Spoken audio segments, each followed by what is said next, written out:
tears on the frozen wind. The wind screamed across the white desert. Snow and ice danced in the air like angry ghosts. The world was cold, silent, and cruel. Mark pulled his thick jacket tighter. His boots crunched in the snow with every step. His face was red from the cold. His hands, even with gloves, were going numb. He had been walking for hours, searching for anything, any sign of life. But this frozen planet felt dead. Then, he saw something. A small shape in the distance. Still very quiet. He stopped walking, squinted. It was a child. No, it looked like a child, but not human. It had smooth purple skin, thin arms, and strange glowing lines running across its cheeks. Its eyes were big, bright, and filled with tears. The child sat on its knees in the snow, crying. The tears rolled down its face and started to freeze. Mark's heart stopped for a second. The child would not last long in this cold. No creature could. He rushed forward. The child didn't run. It didn't move. It just looked at him, scared, shivering. Its small fingers were blue at the tips, its legs were shaking. Hey, it's okay," Mark said softly, kneeling down beside it. "I'm not here to hurt you." The child didn't understand his words, but it felt his voice. It looked at him with hope and fear. He quickly opened his coat and picked the child up. It was so light, too light, like it hadn't eaten in days. The child pressed against his chest, hiding its face. Mark wrapped his coat around them both and started walking again. The storm was getting worse. Mark had seen a cave on the map, an old mining shelter about 2 miles away. He had to reach it fast. Every step was harder now. The wind pushed against him. Snow hit his face like needles, but he didn't stop. The child whimpered softly, then suddenly, quiet. That scared him more. He looked down. The child was still breathing, but barely. Its glowing lines on the skin were dimming. No. Stay with me," Mark whispered. "Don't sleep, we're almost there." Finally, he saw the dark shape of the cave. He pushed forward with the last of his strength. He stepped inside. Instant silence. The storm stayed outside, howling against the rocks, but inside the cave, it was calm. Cold, but calm. Mark gently placed the child on the floor and grabbed a heat pack from his bag. He cracked it open and placed it near the child's chest. The child flinched, but then relaxed. Mark looked at the face. The glowing lines were brightening again. "You're gonna be okay," he said quietly. "I got you." The child looked at him. For the first time, it made a sound, a small voice. Soft, not a word, just a sound. A sound of fear. A sound of sadness. Mark frowned. "Where's your family?"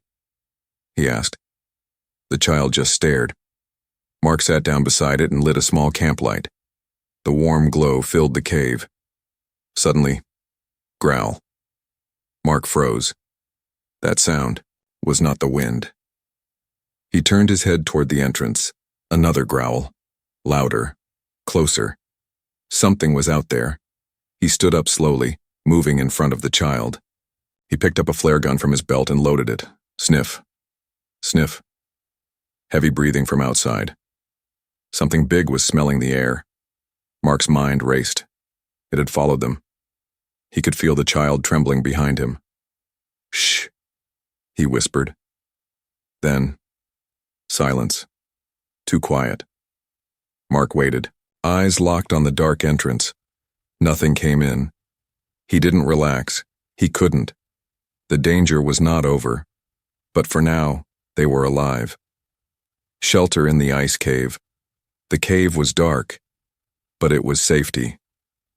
Mark sat close to the alien child, holding the small heat lamp between them. Its soft orange light flickered, casting shadows on the rocky walls.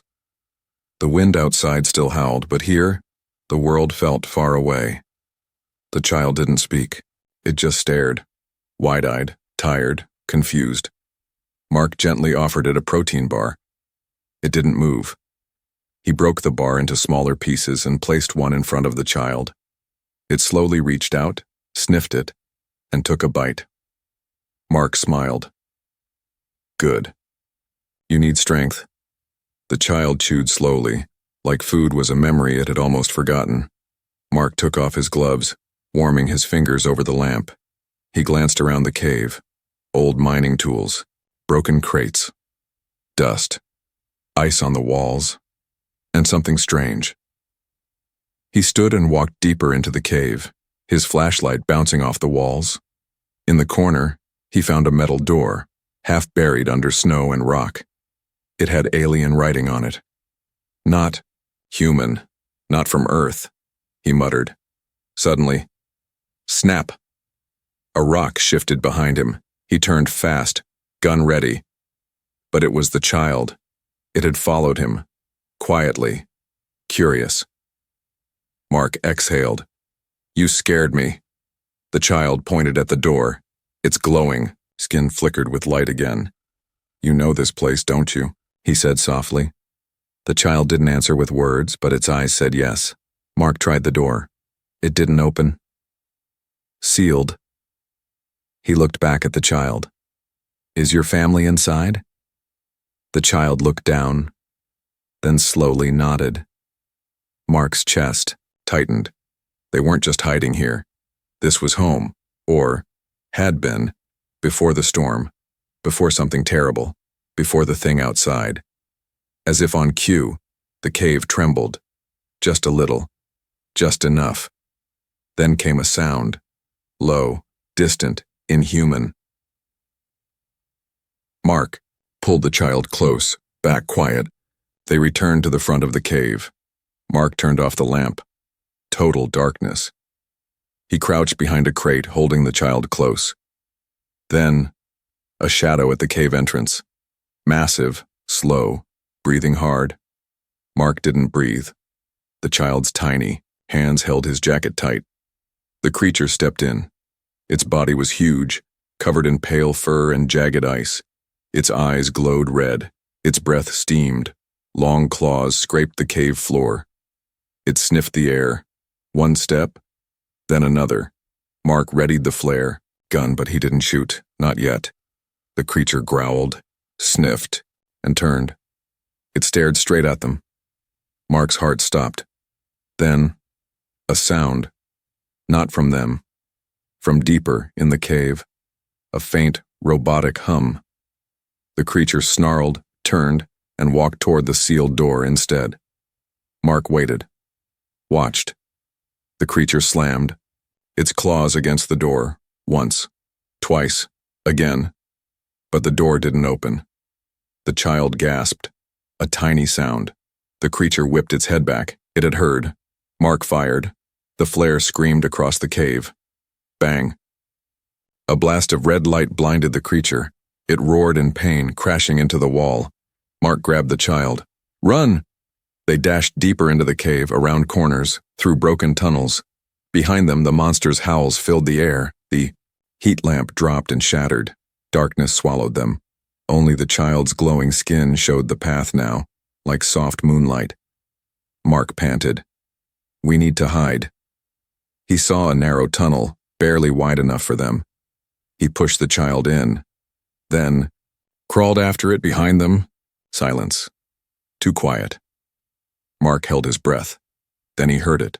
The creature sniffing nearby. It couldn't fit in the tunnel, but it knew they were close. It waited. And waited. Mark and the child didn't move. Then, footsteps. The sound faded. The creature walked away for now. They stayed there silent for a long time. Then the child whispered something. Mark didn't understand the words, but he understood the voice. Hope. The creature in the cold. The air inside the tunnel was thin and heavy. Mark sat with his back against the icy wall, holding the child close. Both were silent. Only the sound of their slow breathing filled the small space. The glow from the child's skin dimmed softly as if it were falling asleep. But Mark couldn't rest. His hand stayed on the flare gun, ready. He listened. The creature, was gone, or hiding. He didn't know which was worse. Finally, after what felt like hours, Mark whispered, "We can't stay here." The child opened its eyes. It looked scared, but nodded. They crawled back out, careful, slow. The cave was quiet. Dark. Broken pieces of the heat lamp still lay on the ground like shattered fireflies. Mark picked up a metal rod, just in case, and motioned for the child to follow him. They didn't go back toward the entrance. Instead, Mark led the way deeper into the cave, back toward the strange sealed door. This time he wasn't just curious. He had to know what was behind it.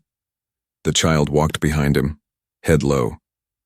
When they reached the door, it placed one glowing hand on the strange alien symbols, and something happened. The door blinked. Just once. A soft blue light. Mark stepped back. The child touched the symbols again. This time the lines on its skin glowed bright, like electricity, like memory. The door hissed and opened. Inside was a small room, round, smooth, metallic. It looked clean, unbroken by time. There were pods, empty ones, machines, quiet ones, lights, soft ones. Mark entered slowly. The child followed, stopping at one of the pods. It touched the edge and whispered something. Mark didn't understand the words, but he felt their weight. "This is where you came from," he said quietly. The child didn't look at him. It stared into the pod. Its glowing cheeks were wet again. Tears. But this time, the tears didn't freeze. They floated. Mark watched in shock as the tear lifted from the child's cheek and hung in the air, glowing. Then it melted into tiny sparks and vanished. The machines lit up. Mark spun around. "What the?" Holograms appeared on the walls. Moving pictures, alien writing. A video played. A group of tall aliens in suits, loading children into stasis pods. A storm raged outside the base. One woman, clearly the child's mother, holding her close, crying. Then placing her in a pod and sealing it shut. Alarms blaring. Something attacking from the ice. The screen flashed red, then black. Mark stood frozen. The child turned to him, eyes full of light and sorrow. "You were left here. To survive," he whispered. Suddenly, crash. The outside wall shook. Boom! Mark grabbed the child. "It's here!" The creature was breaking in again. This room had no exit, no way out. Mark aimed his flare gun at the door. One shot, that's it. The child stepped in front of him. Mark froze. "No, get back." But the child raised both hands. The glowing lines on its body turned white hot.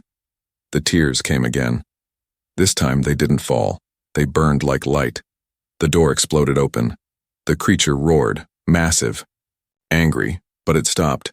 It saw the child, and it paused. For the first time, it looked afraid. The child stepped forward. The creature growled, then whimpered. It backed away. Mark stared in disbelief. The creature ran, vanished into the cold. Mark dropped his gun slowly. "What are you?" The child turned to him. Its glowing light faded, soft again. It didn't speak. It didn't need to. Mark knew one thing now. This wasn't just a child. It was something more, something powerful, and he had just promised to protect it. Footprints in the snow. The storm had passed. The ice cave now lay quiet under a pale blue sky. The wind was gone, but the cold remained, sharp and silent. Mark stepped out first, scanning the snow-covered land. The alien child followed, small footsteps behind his large ones. But theirs were not the only footprints. Across the open white field, a trail of deep, wide prints led away from the cave. Three-toed, sharp-edged, heavy. Mark crouched beside them. "The creature," he muttered. But something was off. These weren't going away from the cave. They were circling. "It's watching us." The child looked around nervously, glowing skin dimming. Mark stood up, alert. We can't stay here anymore, he opened his map. Nearest human outpost, 20 miles. The child tugged at his coat and pointed, not to the direction of the outpost, but toward a jagged mountain in the distance. You want to go there? He asked. The child nodded, slowly, nervously. Why? It didn't answer. Just looked down. Mark sighed. All right, I said I'd protect you. They began the climb through soft snow, wind biting again. Hours passed. The footprints returned, circling again, watching. Mark gripped his flare gun tighter. It's hurting us. They reached the edge of the mountain. Icy rocks, broken metal, and a crash site, a ship, half buried in snow and time. Mark's eyes widened. This was yours? The child ran forward, glowing brighter now. It reached the broken door of the ship and placed a hand on the frame. The ship came alive. Lights blinked, panels lit up. A voice played, a soft, alien voice. Female. Crying. The child stood still, listening. Mark realized, that's your mother. The voice said a name. The child repeated it, a single word, Kaya. Mark knelt beside her. That's your name? She nodded, tears in her eyes. Before Mark could speak again, growl from behind. Mark turned. The creature had returned, but this time, it wasn't alone. Two more stepped out of the storm, all three growling, eyes locked on the ship, on Kaya. Mark stood in front of her. One flare. 3 monsters! Hopeless, run! He said. Kaya didn't move. Instead, she stepped forward. Her tears fell again, but this time, they burned the snow. The creatures stepped back. Mark watched, frozen, as Kaya raised her hand. From her palm, a beam of light shot into the sky, a signal. High above, far beyond the clouds, something blinked in orbit. A ship had seen it. Help was coming. But the creatures began to charge. Mark stood his ground. Come on, he said. Let's finish this. The signal tower. The sky had changed. A strange blue light pulsed above the mountain, stretching across the clouds like a signal, silent yet powerful. Mark shielded his eyes. That wasn't just a flare. Beside him, Kaya stood tall, her glowing skin now steady and calm. She had stopped the monsters, not with force, but with something deeper. Something ancient. But the peace didn't last. A mechanical beep, beep, beep echoed from Mark's datapad. Incoming transmission detected. He tapped it. A voice. Metallic, clear, emotionless. Unknown alien frequency intercepted. Signal source. Prototype tower grid E19, status reactivated, tracking initiated. Mark frowned. The tower, he pulled up the map. There it was, a black mark deep in a frozen canyon marked long ago as destroyed, but now it was online again. Kaya looked at the map. She pointed to the tower. Mark narrowed his eyes. You want to go there? She nodded. But why? Kaya slowly touched the symbol glowing on her wrist, an alien marking, the same one flashing on the tower's signal. Mark understood. That tower, it was built by your people. They traveled for hours. The creatures didn't follow this time. They were waiting. Mark could feel it. The canyon came into view, deep, cracked, windless, and there it was, the signal tower. It rose from the ice like a broken sword, old but still alive.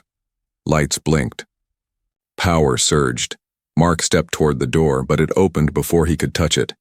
Kaya walked in first. Inside, the walls were covered in glowing alien code. Giant screens showed star maps. One screen showed a planet, dark, burning. Another showed Earth. Mark's heart dropped. What is this? Kaya moved to the center console. She placed her hand on a scanner. Access. Granted. A new voice played. Female. Warm. Her mother's voice. If you're hearing this, it means my child is alive, and Earth is not far. Mark blinked. She knew About Earth? The voice continued. Our people built this tower to contact Earth in case of extinction. My daughter holds the key. She is not just a child. She carries our genetic memory, our culture, our warning. Kaya turned to him, eyes glowing with purpose now. Mark understood everything. She wasn't just a lost girl, she was a last message. Suddenly, boom! The tower shook. Mark grabbed Kaya. They found us. The creatures had arrived, but this time, they brought others. 6, maybe more. Mark looked at the controls. Can this thing call for help? Kaya nodded. She pressed a second switch. Low hum filled the tower. Far above, something in orbit blinked again, brighter, sharper, nearer. Kaya whispered, Then, the tower's lights flashed red. Mark read the screen. Incoming. Not human. Above them, something huge broke the clouds. A ship, but not one Mark recognized. Not Earth's, and definitely not friendly. Kaya looked up, and her expression changed from hope to fear, chased through the blinding snow. The sky cracked open. A massive alien ship descended through the clouds, black, sharp, silent. It didn't roar. It hummed. A hum that made the snow tremble. Mark's chest tightened. That's not Earth. And that's not a rescue. Kaya stepped back. Her glow dimmed. She knew that ship. It wasn't here to help her. It was here to take her back. Flash! A beam of white light shot down from the ship and hit the signal tower. Boom! The entire building shook. Alarms screamed. Run! Mark shouted. He grabbed Kaya's hand and pulled her through the exit tunnel as the tower behind them began to collapse. Snow and metal rained down. They burst outside, blinded by white wind. The storm had returned, but this was not nature's storm. It was theirs. Above them, black drones dropped from the ship. 6-legged, fast, red-eyed, hunters. Mark and Kaya ran into the open snowfield. No direction, just away. Behind them, the ground exploded. Kaya looked back. Too many. Mark tossed a flare behind him. It hit the snow. Boom! A cloud of fire and smoke. For a second, they vanished. But only for a second. Through the snow, a new shape appeared. A familiar shape. One of the ice creatures. But it didn't growl. It didn't charge. It stood between them and the hunters. Mark stared. Is it protecting us? The creature raised its head, roared, then attacked the drones. Kaya stopped running. It remembers. Mark was confused. Remembers what? Kaya whispered. Long ago. They were ours.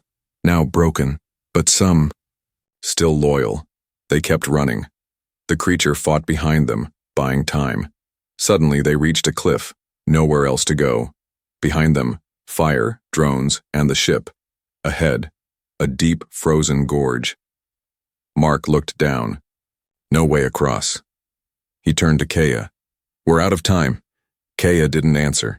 Instead, she stepped forward, raised her glowing hand, and the snow beneath them began to shift. Ice cracked, then lifted.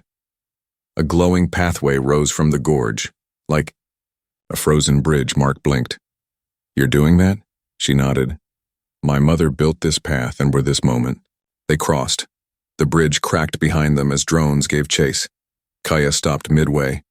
She turned and let one tear fall. The bridge exploded in light, melting in seconds. The drones fell, burning into ash. Silence returned.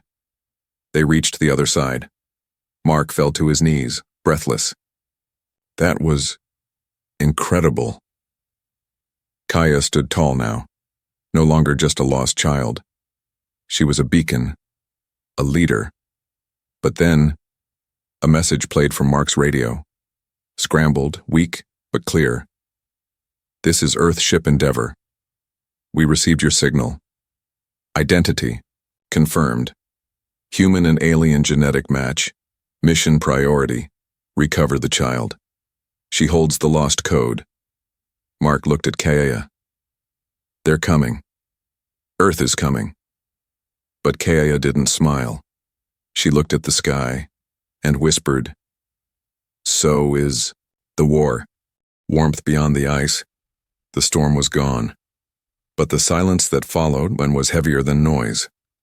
Mark stood with Kaya on the mountain ridge, staring at the broken sky. In the distance, fire still burned from the tower ruins. The alien ship was gone, for now, but war was coming. Kaya sat beside him, knees pulled to her chest, glowing softly like a star fighting to stay alive. Mark looked at her. "What's this code they keep talking about?" Kaya placed her hand on her chest. "It's not just in me. It is me."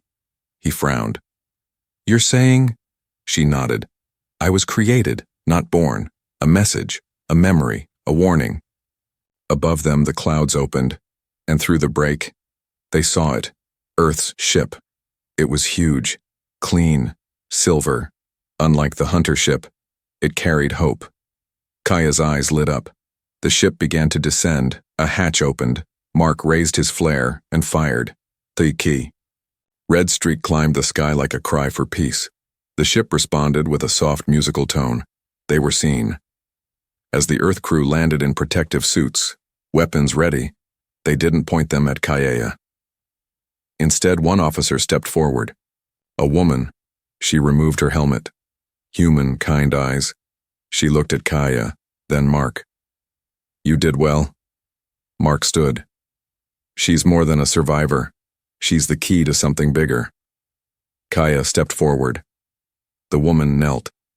Kaya reached out, and her glowing hand touched the officer's. In that moment, something passed between them. A wave of memory. The crew staggered, their devices lighting up. Alien symbols, Earth code, data, alive. The woman gasped. "This is ancient tech, mixed with ours." "How?" Mark smiled. "She carries the history of a fallen race, and the path to save ours." Suddenly, roar. From the horizon, the hunters returned. More ships, more drones, a final attack. Mark stood, ready. But this time, he wasn't alone. Kaya stepped forward, her entire body glowing like sunlight through ice. She raised her hands. The Earth ship locked on target. Drones fell from the sky. Hunters froze mid-step, and the ground itself cracked open. An old defense system, once lost, now reawakened by Kaya's presence. A voice filled the air. "Guardian. Recognized. Defense system online." The remaining enemies retreated. The battle was over. The ice was still. Kaya turned to Mark, eyes soft. "Thank you for not leaving me." Mark smiled. "Thank you for changing everything." Days later, inside, the warm halls of the Earth ship, Kaya stood beside a window watching the icy planet disappear behind them. Mark walked in. "We're going home." Kaya looked at him. "I think I already am." He laughed. "You sound human." She tilted her head. "Maybe I learned from the best." They stood side by side, a child of the stars, and the human who chose to save her. Together, the end.